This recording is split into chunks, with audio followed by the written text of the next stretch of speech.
The long-awaited moment has finally arrived, and the news we've all been anticipating is now clear. Just yesterday, during a discussion, I said, "Folks, until we get more details, let's put this on the back burner and move on." Well, now we know that Joe Milton is heading to a new team, and it's time to dive into the positives, the negatives, and even the more complicated aspects of this transition. As always, we bring you daily content about the team, so make sure to keep up with our journey through the rankings. Feel free to share your thoughts in the comments below, as we're eager to hear your views on this subject. Now, let's get to what really matters. Joe Milton has been traded to a new team, and it's worth mentioning a little slip-up by ESPN in terms of the team name. These things happen, right? We know that Dak Prescott needs a solid backup after losing a player who went after a guaranteed contract, perhaps even a future title, considering the team's potential. That said, the team that Milton is joining continues to underperform in key moments, so we have a lot to unpack. Let's take a closer look at the trade. The new team acquired Joe Milton along with a 2025 7th-round draft pick, number 217 overall. In exchange, the previous team received a 2025 5th-round draft pick, number 171 overall. So, we're talking about a difference of 46 draft spots. Essentially, the previous team traded Joe Milton to move up by 46 positions and secure a higher pick in the 5th round. We're going to dive deeper into this trade in today's episode. I'll break down the facts, discuss the opinions of different coaches and analysts, and take a look at the evaluations this trade has received. By the end of it, we'll ask ourselves, was this trade a smart move, or did it miss the mark? Let's start by looking at Joe Milton. The first point we need to consider is that this trade may not be as highly valued by the new team as it might seem. But before we get to the negatives, let's first highlight the positives. The most significant positive is draft capital. The new team is moving up in the draft, which is always an important factor. While the 46 spots difference might seem minimal, it's actually quite relevant. A higher pick in the 5th round can translate into securing more talent, possibly a player of higher quality. The gap between a 5th and a 7th round pick is a big deal, and that's something we need to take seriously. Secondly, Joe Milton is now in a position where he can push for the starting role. There's an article that mentions his ambition to become the starting quarterback, and it's clear that he's hungry for the opportunity. Everyone knows that the starting quarterback is a foundational player in any franchise, and Milton recognizes that the chances of him getting that spot in his former team were slim unless some unexpected turn of events occurred. There are certainly those who believe Milton should have been the starter in his old team, but that notion is misguided, and I'll address that shortly.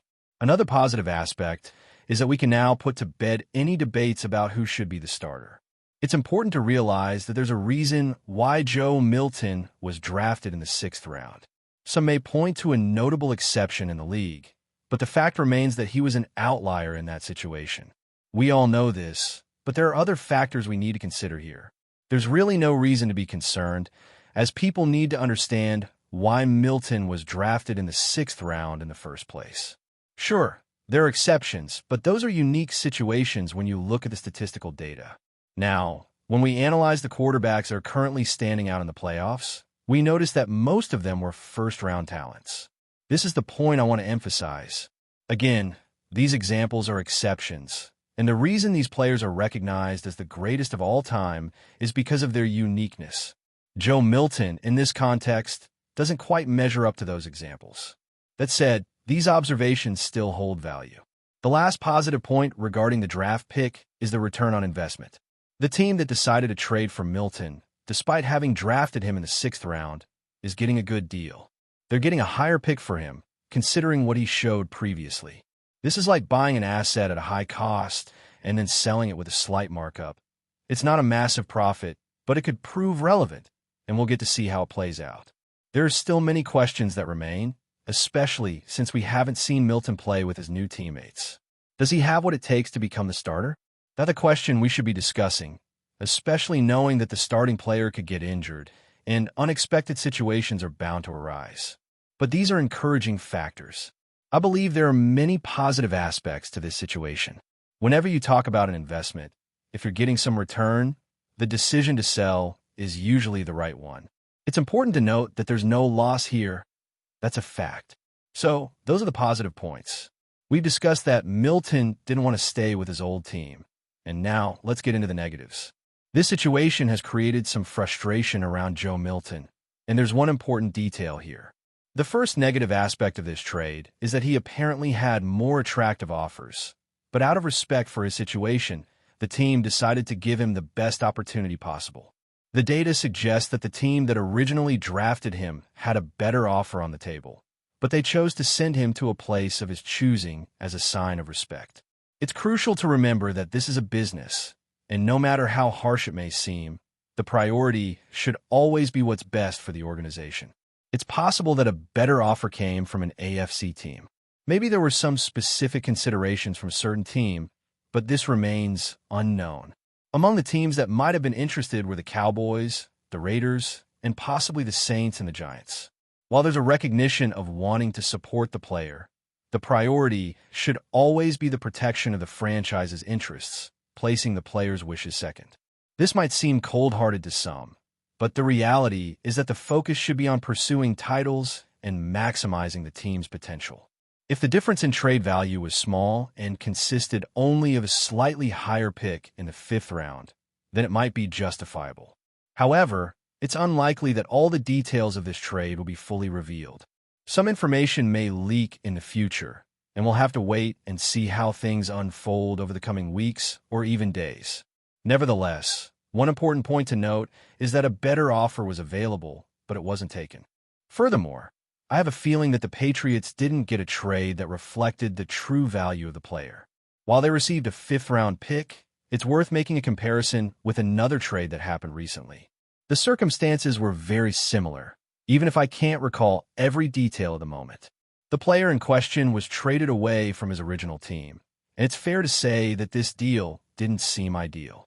I can't remember all the facts, but what's clear is that the player was traded away. To start with, that was a mistake. I understand that he played for a local university, and there was some desire to bring him back, but it turned out to be a wasted opportunity. He was traded, and I want to emphasize that the comparisons between these two situations are complex. What we should see is that, at this point, the player in question is viewed as a backup. He really shouldn't be a starter in the professional league. After this analysis, we all know where his ceiling is in the sport, and it seems like he's already reached it. As for Milton, I don't believe he'll become a starting quarterback. I'll explain why I think that in more detail shortly, but I don't see him taking on that role. Will he get a chance? Sure, it's possible the starting player will get injured, and that could open the door for Milton. If the starter struggles, it's likely the fans will call for him to get a shot, as he's athletic and has a lot of potential. But he still has holes in key areas, with consistency being the biggest one. I think the team could have gotten more for him. Had it been a 4th-round pick, I would have considered that a decent move. A 3rd-round pick would have been closer to the ideal situation, given that he only played in one game, which many would consider below expectations, though he did manage to score a touchdown running and another passing. The fact that his value increased after just one game is noteworthy, so I do give credit to the team for that. Still, I don't think they got the ideal return. Another frustrating aspect is that he's still on a rookie contract, meaning the team is paying him a much lower value compared to other players. This is beneficial for the team, especially with the ongoing challenges related to the salary cap. He's still on an initial contract, which means the financial cost is low compared to other athletes, creating some discomfort. This situation benefits the team, especially with the constant difficulties around managing the salary cap and other financial issues. When it comes to his potential, though, I believe it's pretty limited. His chances of playing at a high level seem small, and if he does get the chance, it's more likely to be brief. He could struggle to maintain consistency, but there's always a chance he could surprise everyone, prove the critics wrong, and become a more recognized player in the future. That possibility is there. He does stand out from other quarterbacks in certain ways. When you look at his college stats, it's important to note that he spent 6 years in school. It's true he had a year affected by the pandemic and another year where he didn't play, but if he were truly exceptional, he likely wouldn't have spent that much time in that setting. Additionally, he went to the same school where a renowned quarterback started his career, and many talents have emerged from that program over the years. Recently, we've seen the rise of a young quarterback with a promising future. Let me share some reflections on the performances of quarterbacks in recent years. During the 2 seasons when Starter was active, he recorded a total of 31 touchdowns and 3 interceptions, followed by 27 touchdowns and 2 interceptions in the next years. Meanwhile, the performance of the player in question resulted in only 20 touchdowns, with a lower completion rate and fewer yards, which is not ideal. Before we continue, don't forget to subscribe to Patriots Hub and give this video a like. Your support helps us keep delivering the latest updates on our New England Patriots. And don't be shy. Share your thoughts on the news in the comments below. The buzz around the NFL has exploded with speculation. Could TJ Watt, one of the most dominant defensive forces of this generation, be on his way to the New England Patriots? While no official confirmation has surfaced, insiders suggest that the Patriots have been actively exploring ways to bolster their pass rush, and Watt's name is at the center of those discussions. If true, this would mark a seismic shift not only for New England but for the entire league, as one of the Steelers' most prized assets could be wearing different colors in the near future. For years, what has been synonymous with Pittsburgh's defensive identity. The 2021 NFL Defensive Player of the Year has racked up over 100 sacks in his career and continues to be a nightmare for opposing quarterbacks. However, recent reports indicate that the Steelers' front office may be facing tough financial decisions, potentially opening the door for a blockbuster move. If New England is willing to make a bold offer, the Patriots could land a game-changing piece for their defensive unit, a move reminiscent of Bill Belichick's past masterstrokes in assembling elite defenses. Adding what to the Patriots would be a game-changer. Despite struggling in recent seasons, New England has maintained a defensive-minded approach and an elite pass rusher like what could reignite the team's competitive edge. His leadership, relentless motor, and ability to disrupt offenses align perfectly with the Patriots' defensive philosophy. Additionally, Watt's presence could serve as a catalyst for a franchise looking to reestablish itself as a serious contender in the AFC. Of course, there are challenges to making this move a reality. Watt remains under contract with the Steelers, and prying him away wouldn't come cheap. Draft capital, high-profile players, or a mix of both would likely be required to convince Pittsburgh to part ways with their defensive superstar. The question remains, are the Patriots willing to go all in for a player who could instantly transform their defense? With the offseason approaching, all eyes will be on New England's front office to see if they pull the trigger on what could be the biggest trade of the year. As the rumor mill continues to churn, Patriots fans are left to dream of what a Watt-led defense could look like in Foxborough. Could this be the move that restores New England's dominance? Or is it just another off-season fantasy? One thing is certain. If TJ Watt does land in New England, the entire league will be put on notice. That's it for this update. If you enjoyed the video and want to stay updated with exclusive news about our New England Patriots, be sure to subscribe to Patriots Hub and hit that like button.